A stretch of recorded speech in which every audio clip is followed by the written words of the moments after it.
Yo guys, this is Jack-C99 Vlogs and today we're back for another brand new video, and today guys we talk about the match reaction to yesterday's pre-season defeat in the Netherlands, which was our final pre-season game in the Netherlands. Guys, before this video starts, make sure to like, subscribe, enable notifications so that you don't miss out on the latest football content. And yes, thank you for 700 subs guys, I really appreciate that. 300 subs away from my dad's 1k subscriber goal, which is a goal to reach before the new season starts. We're talking on the 6-3 defeat in our final pre-season game at the Netherlands. I watched the game, so I've got a rough idea of what I'm talking about on this one, because there is still a lot of work to do in this squad. Yeah, it's a team that's more expensive than our squad combined. Why is that? It's because the team that we played yesterday, as in Ajax, I might have got that wrong. Yeah, so Ajax, basically, I might have spelt that wrong again. They do what we don't. They bring the academy players through the ranks and into their first team. No, you do your research, you do your stuff. That's what I've read and that's what I've seen. That's what they done. They bring their academy players through into the first team football. And the thing is, right, we've not seen that at Hibs in a long time. I think the only players I've actually seen come through the ranks at Hibs are your like say Rory Whittaker, Ryan Porteous back in the day. Which is a bit disappointing because the last time I ever saw a good chance of the youngsters getting through at Hibs was the Hibs Golden Age. Your Derek Riordan, Gary O'Connor, Scott Brown, Miller. I think there was a Miller like that, because they were my favourite players out of the Golden Age. Why? Why have we not seen that? Why have we not seen another Hibs Golden Age? Why is there nothing like that anymore? You're just seeing probably one youngster at a time, like the likes, say, if you remember, Ollie Shaw. There's another one. He's back at Hamilton at the moment, the last I remember. Fraser Murray. It's just a shame. It really, really is. Gary O'Connor's son, Josh O'Connor. He's now at East Kilbride. Now, I'm a bit disappointed in that. We never gave him a chance.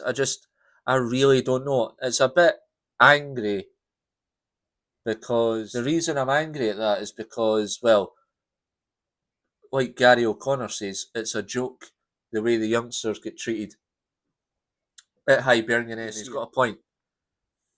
It was like when I was in Edinburgh club, no last season, but the season before, when we got bet off Aberdeen 4-0, and Nick Montgomery, that was his last game, obviously. John Yogi Hughes, right? Legendary guy. The way he was actually speaking in his honest words, didn't like the way this club's getting ran and stuff like that. Right? He was now very happy, like, you know.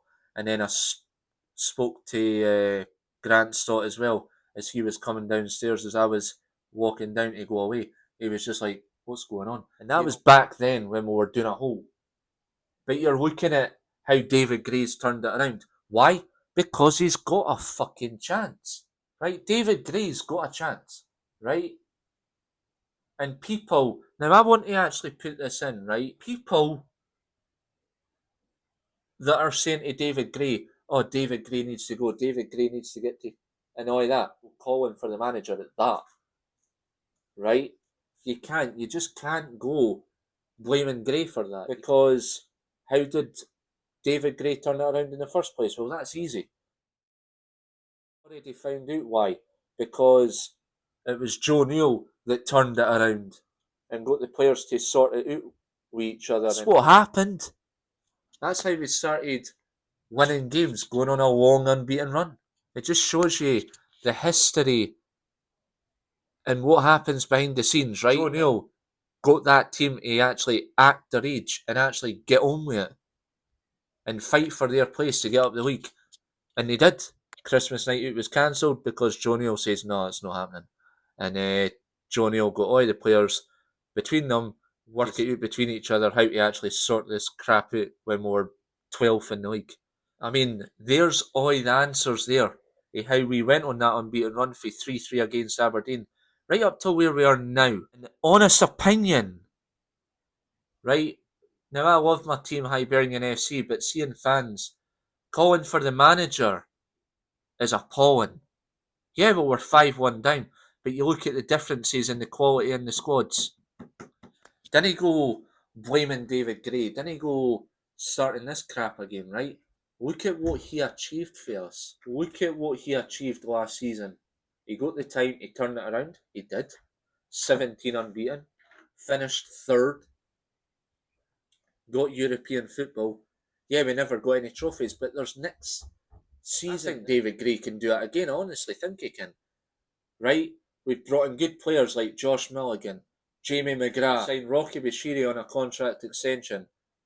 We've signed Lewis Miller on a contract extension and Chris Cadden on a contract extension, and also Junior Hoylett and Martin Boyle. We are actually trying to connect this team back to how it should be, winning games, looking a true threat. And I know the defence was poor yesterday, but when you think about it, right, the thing is, right, I have high hopes for David Gray and his team next season, right? And there's been a lot happening at the club behind the scenes as well. The East Stand being renamed the Pat Stanton Stand.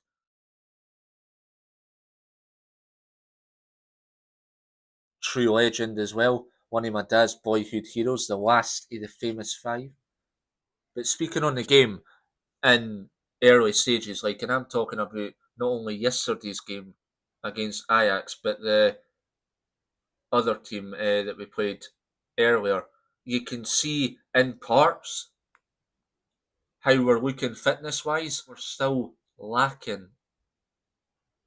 We don't know the news on Nectar Triantes. We don't know who we're going to bring in as a striker. We do need another striker. That is key. You can see what we're trying to do as a team. I've seen it. But the defence wake up next season. They need to, right? We need to keep ourselves together as a team. Why? Because we can't have another poor start to a season opener like we did the previous two, where St Mirren bet us on both occasions. This is where we need to wake up and go for it. Now, yeah, we might not be in Europe by the time we start the league. You don't know how it can plan out. Now, Aberdeen, yeah, they've cost us on that. But at least if we get a moment where we can just enjoy maybe the first two legs of the Europa League second qualifying round, and we try to get something out of either of the games, it's still good to go and watch your team in Europe. Understand that. And then we'll probably drop down to the Conference League, get another tough tie, no doubt. Do I think we can get to the Europa Conference League group stages? Yes. Won't be easy, but we just don't know. But I know that we'll probably. I know the team that we're going to play in Europe, Rangers have bet them. And also, they have bet Celtic. Their experience in Europe, how good and how hard a game is it going to be for us? Now, their manager's feeling very confident, thinking, oh, we'll beat Hibs, no problem. Never, ever. That's probably the worst thing a manager can ever say. The question is, looking at the team in parts yesterday, they're starting to show their true culture. They're starting to show their fitness, as I've already said. They're really starting to show what they have as a team. Pre-season's all about getting minutes into the team, minutes into the legs, getting the fitness up as a squad. It doesn't really matter. You're seeing your team starting to get fit for the upcoming season. There's still two pre-season games to go. And then obviously Darren McGregor's testimonial. That'll be the last pre-season game against Bolton Wanderers. Only Darren McGregor won't feature in that because he was in a car accident, so he won't be able to play. It'll still be good to be there for that game as well. The thing is, there is a lot to talk about signing wise, because I don't know if we're going to get Nectar Triantes now. I don't know, because he's now training with Sunderland, so it's a bit more difficult to see how that is going to go. I don't know if Hibs have even submitted the 1 million. I don't know. It's just sitting, lurking around at the moment, and I don't know how we're going to really put this into account. I don't know. But look, guys, right? I always think positive, right? For a reason now. Because like my dad says, you're used to it now. Hibs getting beat, Hibs winning, Hibs lose, draw, you name it. It's the Hibs way. But last season when we went on that long unbeaten record, right, I was never expecting that at the start of last season. And then you look at where David Gray's got us. Look what we've got for next season. Europe. How long? I don't know. The thing is, cards on the table, right? I think David Gray will do well next season, right? We've brought in some really good signings so far. Signed players on contract extensions, as I've already said earlier in the video. What more can we ask for? The question is, who do you guys want as a striker? Like, for us to sign, obviously, that's the thing. Who else do we really need before the summer window shuts? That's the thing. That's the question. Who else do we need? And obviously, Jair Tavares, he's gone. He's terminated his contract by mutual consent. He's away. To be honest, he didn't offer anything. I know that Hibs wanted to offload Alan Del Ferrier. There's not been any more news on that yet. So there's still a lot of work at the moment. And we've said goodbye to Dylan Vente, who we got the £1 million from. And I know there's a lot of people still saying what's the future holding for Eli Johan. We've just got to be patient and see what happens, really. But there is still a lot of work to do. There is a huge amount of work still to do. Watching the game yesterday, the team altogether, I mean, Nicky Cadden, good yesterday as well, but it's just the defence. It was a bit worrying yesterday at times, letting 5 goals through pretty easily.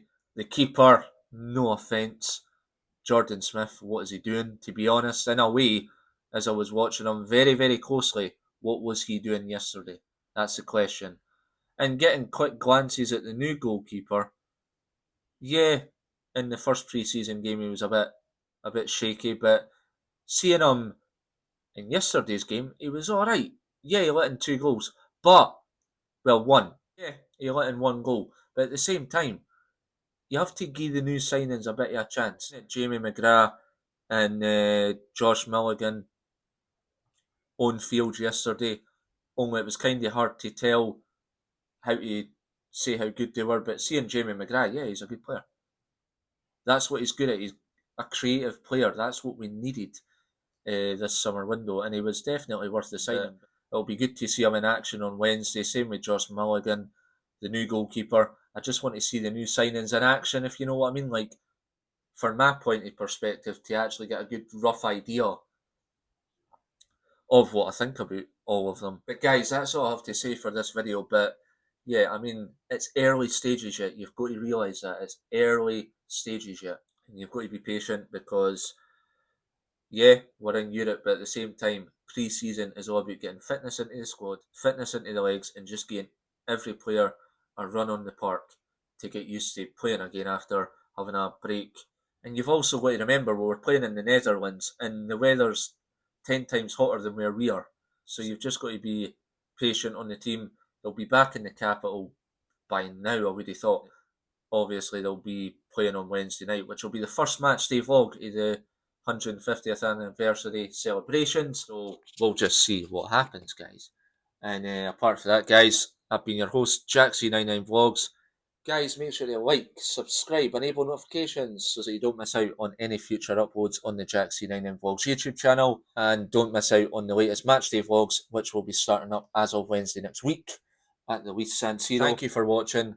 Let me know your thoughts on who Hibs should really sign before the window closes. Also, before this video ends, I just want to say next season will be my first ever season where I do home and away Hibs matchday vlogs. Stay tuned for that because my first matchday vlog of the season will be at Dens Park. So stay tuned for that, guys, and I will catch you guys next time. Bye-bye, everyone. Facing it all, fearless.